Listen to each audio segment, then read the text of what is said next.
Kisah Nabi Lut pastinya sudah banyak yang mengetahui secara garis besarnya. Ya, namun jika kamu belum mengetahuinya maka tidak usah khawatir dikarenakan di sini akan dijelaskan lebih lanjut mulai dari masa awal kenabian hingga wafatnya Nabi Lut. Nabi Lut adalah salah satu nabi yang diutus oleh Allah Subhanahu wa Ta'ala untuk membimbing kaumnya kembali ke jalan yang benar. Beliau diutus Allah untuk berdakwah ke penduduk Sodom. Dikarenakan telah terjadi penyimpangan dan penuh dosa. Mengharukan. Inilah kisah Nabi Lut singkat dan lengkap. Kisah Nabi Lut penuh dengan pelajaran tentang keimanan, keteguhan dalam kebenaran, dan konsekuensi dari penyimpangan moral. Berikut adalah 15 kisah penting dari kehidupan Nabi Lut yang bisa kamu cermati. 1. Dakwah Nabi Lut di Sodom. Nabi Lut diutus oleh Allah Subhanahu wa Ta'ala untuk berdakwah kepada penduduk Sodom, sebuah kota yang penduduknya dikenal dengan penyimpangan seksual. Lut mengajak mereka untuk meninggalkan perbuatan buruk dan menyembah Allah Subhanahu wa Ta'ala. Namun, kaumnya menolak seruan tersebut dan justru mengejek serta menentang Lut. 2. Kaum yang durhaka. Kaum Sodom melakukan hubungan sesama jenis yang sangat dilarang oleh Allah. Meskipun Nabi Lut terus-menerus mengingatkan mereka tentang dosa-dosa mereka dan mengajak mereka untuk bertaubat, kaum Sodom tetap keras kepala dan tidak mau meninggalkan perbuatan buruk mereka. Mereka bahkan menantang Nabi Lut dan mengancamnya. 3. Kesabaran Nabi Lut.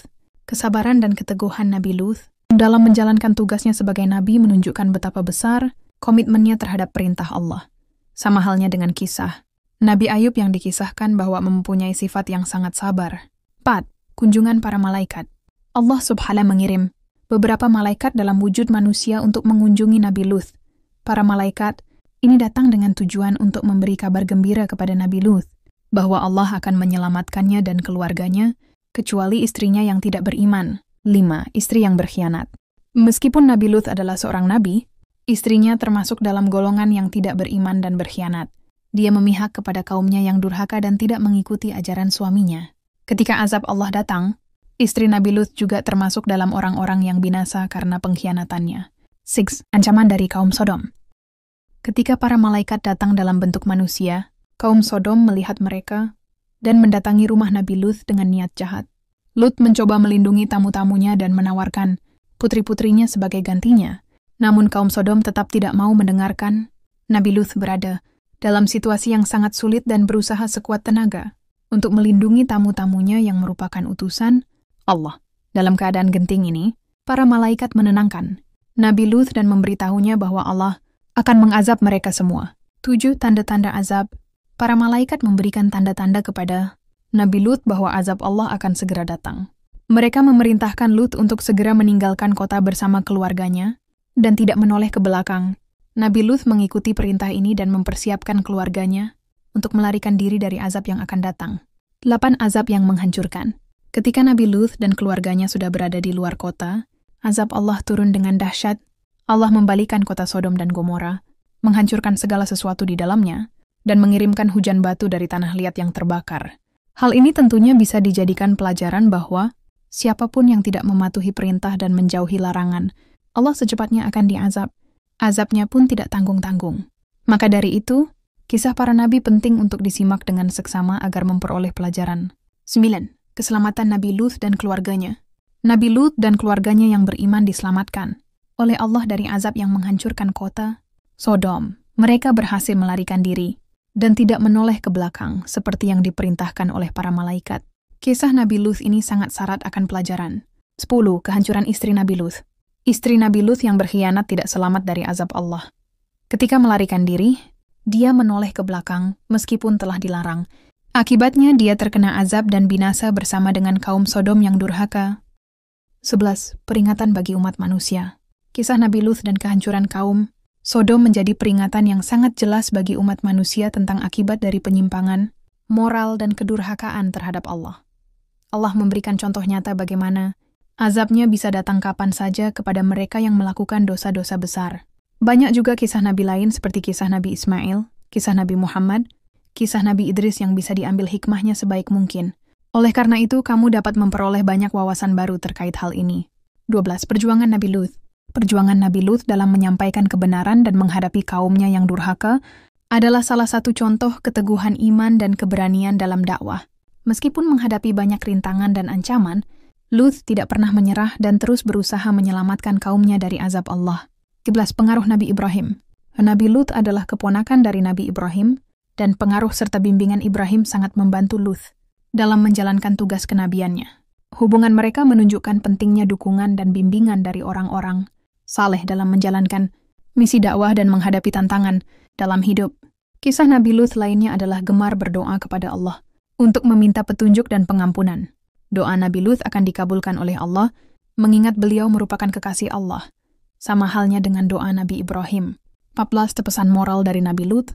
Kisah Nabi Lut mengandung pesan moral yang kuat tentang pentingnya menjauhi perbuatan dosa dan menyimpang, serta senantiasa berpegang teguh pada ajaran Allah. Ini juga mengajarkan tentang pentingnya kesabaran, teguh, dan keberanian dalam menghadapi rintangan dalam menyampaikan kebenaran.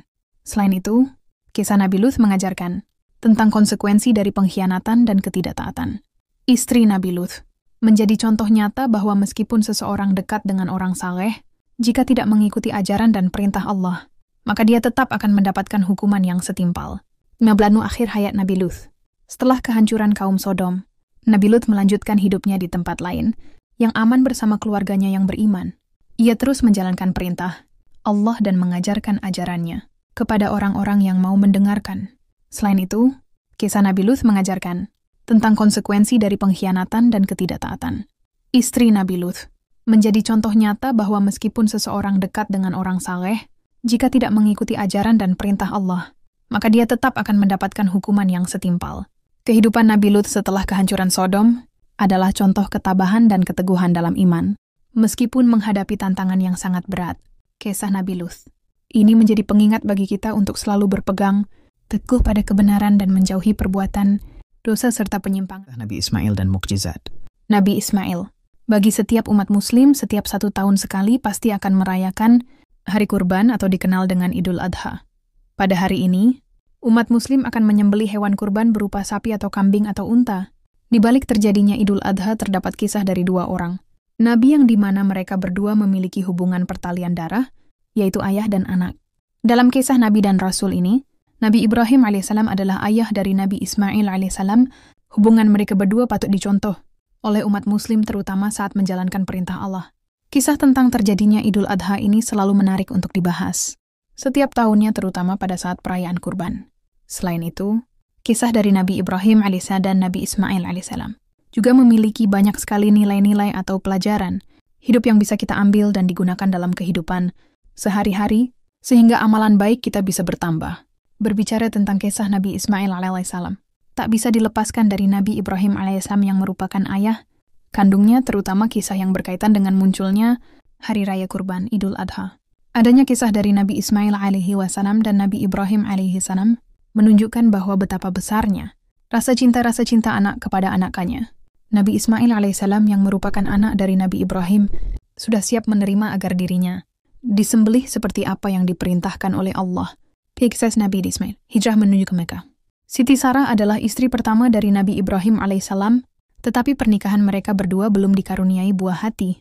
Pada saat itu, usia dari Nabi Ibrahim alaihissalam dan Siti Sarah sudah terbilang memasuki usia lanjut. Siti Sarah yang menyadari akan hal itu, kemudian memberikan izin kepada Nabi Ibrahim alaihissalam untuk menikah lagi bersama dengan Siti Hajar. Nabi Ibrahim alaihissalam selalu memohon kepada Allah agar diberikan sang buah hati. Doa dari beliau pun dikabulkan oleh Allah. Pernikahan bersama dengan Siti Hajar dikaruniai 1 buah hati laki-laki yang diberi nama Ismail. Nama yang diberikan itu mengandung arti yang sangat dalam menurut bahasa Ibrani, yaitu Isma berarti mendengar dan El berarti Allah. Jadi Ismail adalah Allah Maha Mendengar. Nabi Ibrahim alaihissalam memberikan nama Ismail karena Allah sudah mendengar dan mengabulkan permohonannya.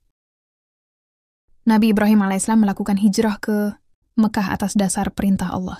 Beliau melakukan hijrah bersama dengan istri kedua yang bernama Siti Hajar dan anaknya, Nabi Ismail alaihissalam. Perintah dari Allah ini muncul karena Nabi Ibrahim mengambil keputusan setelah melihat istri pertamanya kurang senang dengan kebahagiaan yang dirasakan oleh Nabi Ibrahim alaihissalam dan Siti Hajar. Hijrah ke Mekah ini dilakukan dengan menaiki unta, dan setelah sampai di Mekah mereka mulai mencari tempat untuk berteduh. Ditemukanlah sebuah pohon yang bisa digunakan untuk tempat berteduh. Pohon itu adalah pohon dauha, dan mereka pun segera turun dari unta. Nabi Ibrahim alaihissalam mulai meninggalkan istri beserta anaknya di bawah pohon dauhah. Sebenarnya Nabi Ibrahim alaihissalam tidak tega untuk meninggalkan istri dan anaknya di tempat yang sangat sunyi dan sepi itu, tetapi semua ini karena perintah Allah, sehingga Nabi Ibrahim alaihissalam tidak ingin melanggarnya. Sebelum pergi meninggalkan istri dan anaknya, Nabi Ibrahim berpesan kepada istrinya, "Tetap bertakwalah kepada Allah yang telah menentukan kehendak-kehendaknya. Percayalah kepada kekuasaan dan rahmatnya. Dialah yang memberikan perintah kepadaku untuk membawamu, istri, ke sini. Dialah yang akan memberikan perlindungan di tempat yang sunyi ini. Seandainya bukan karena perintah dan wahyu dari Allah, aku sama tidak tega untuk meninggalkan kamu bersama anakku yang aku cintai. Percayalah wahai Hajar bahwa Allah tidak akan menelantarkan kalian berdua tanpa perlindungannya. Rahmat dan berkahnya akan selalu turun untuk selamanya, insya Allah." Siti Hajar hanya membawa bekal air minum seadanya dan beberapa biji buah kurma. Hati Siti Hajar merasa tenang setelah mendengarkan pesan dari Nabi Ibrahim. Di tempat sunyi itu, Siti Hajar mulai berdoa kepada Allah agar selalu diberikan perlindungan agar mampu bertahan di tempat yang gersang dan tandus itu. Kisah Nabi Ismail menemukan air Zam-Zam. Di tempat yang sunyi dan tidak ada orang selain Siti Hajar dan anaknya, Ismail harus merasa kesepian, hingga Ismail selalu menangis ketika sedang merasakan haus.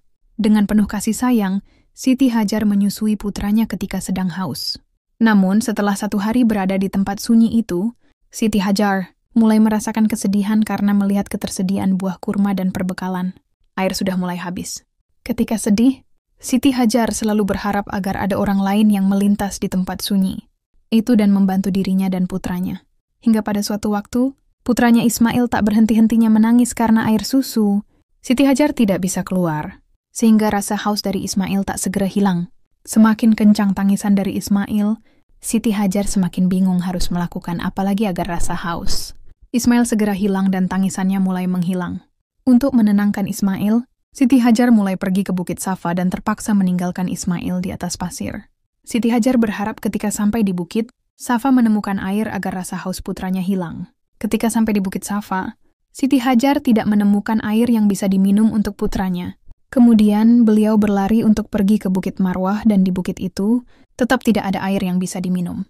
Bukan hanya sekali, Siti Hajar bolak-balik ke Bukit Safa terus ke Bukit Marwah sebanyak 7 kali, tetapi tetap tidak ditemukan air yang bisa diminum dan Siti Hajar merasa sia-sia karena tidak menemukan air. Siti Hajar kembali menuju Ismail, dengan penuh rasa bingung dan cemas karena tidak menemukan air. Namun Allah berkehendak lain dan menolong. Siti Hajar melalui malaikat Jibril yang mengubah wujudnya menjadi manusia. Kemudian malaikat Jibril menghentakkan kaki dengan mengucapkan Zam-Zam, Zam-Zam, hingga keluarlah air yang cukup banyak dan menyebar dan membentuk seperti telaga kecil. Setelah malaikat Jibril pergi, Siti Hajar langsung meminum air Zam-Zam untuk menghilangkan rasa hausnya. Tak hanya itu, Siti Hajar merasa kenyang setelah meminum air Zam-Zam itu, dan kemudian beliau menyusui putranya Ismail. Setelah mendapatkan semua kenikmatan yang bisa dirasakan oleh Siti Hajar dan putranya, Siti Hajar tak henti-hentinya berterima kasih kepada Allah. Air Zam-Zam itu memberikan banyak sekali manfaat bukan hanya untuk Siti Hajar dan Ismail saja, tetapi kepada banyak orang, seperti rombongan suku Jurhum yang pada saat itu merasakan rasa haus dan bingung mencari sumber air. Seiring dengan berjalannya waktu, semakin banyak orang yang mulai tinggal di dekat air Zam-Zam itu, sehingga tempat yang tadinya sepi dan sunyi perlahan-lahan mulai ramai dan Siti Hajar tidak merasakan kesepian. Ismail putra dari Nabi Ibrahim dan Siti Hajar mulai bertambah umur dan ia membantu ibunya untuk menggembalakan kambing dan biri-biri ke Padang Arafah. Hingga akhirnya Siti Hajar dan Ismail kehidupannya semakin baik, sejahtera dan aman. Siti Hajar, Ismail dan orang-orang Mekah menjaga kesucian air Zam-Zam yang sangat suci, dan dengan air Zam-Zam, kehidupan masyarakat Mekah semakin menuju kebahagiaan. Adanya air Zam-Zam menunjukkan akan kasih sayang Allah kepada Siti Hajar dan Ismail. 3 percaya bahwa setiap ujian atau cobaan dari Allah menandakan bahwa Allah itu sangat cinta terhadap diri kita. 4. Dalam keluarga, setiap mengambil keputusan untuk menjalankan perintah, Allah harus dilakukan musyawarah terlebih dahulu. 5. Selalu berbakti kepada orang tua, seperti Nabi Ismail alaihissalam yang selalu taat kepada ayah dan ibunya untuk menjalankan segala perintah Allah. Nazm selalu percaya bahwa kesabaran dan ketabahan akan membawa diri kita ke arah bahagia. 7. Jangan mudah tergoda rayuan-rayuan syaitan. Mukjizat Nabi Ismail. Ketabahan saat Allah memerintahkan Nabi Ibrahim untuk menyembelih Nabi Ismail dan akhirnya diganti dengan domba. Mata air Zam-Zam